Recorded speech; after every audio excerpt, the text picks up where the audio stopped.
सदर आसिफ अली ज़रदारी पारां भी यौम पाकिस्तान के मौके ते क़ौम खे मुबारकबाद पेश कई वई आहे। अॼोके ॾींहुं 1940 में नंढे खंड जे मुसलमाननि करारदाद पाकिस्तान मंज़ूर कई।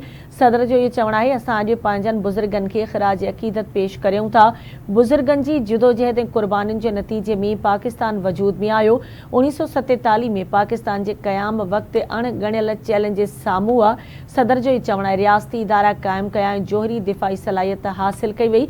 असां दहशतगर्दी ख़िलाफ़ डिघी ऐं कामयाब गैर रवायती जंग विड़ी। गुज़िरियल साल मई में मार्का हक़ में दुश्मन जी जारीअ जो बिना ख़ौफ़ जे मुक़ाबिलो कयो। दुश्मन खे अहिड़ो सबक़ सेखारियो जेको उहो डिघे अरसे ताईं यादि रखंदो। सदर आसिफ अली ज़रदारी जो वधीक चवणु आहे त अॼु बि अंदरूनी महाज़ ऐं ॿाहिरीं सरहदुनि ते चैलेंजिस साम्हूं आहिनि। बुनियानुल मरसूस या ऑपरेशन ग़ज़ब लिल हक़ पे घुर्बल नतीजा हासिल कया आहिनि। अफ़गानिस्तान ते गैर क़ानूनी तौर मढ़ियल टोले खे असां वाज़े पैगाम ॾिनो आहे। सदर जो इहो चवणु आहे, भारत जे कब्ज़े हेठि वालारियल कश्मीर में इंसानी हक़नि जूं भञकड़ियूं जारी आहिनि, जॾहिं त भारत में अक़लियतुनि ख़ासि तौर ते मुसलमाननि सां ख़राब वर्ताउ कयो पियो वञे।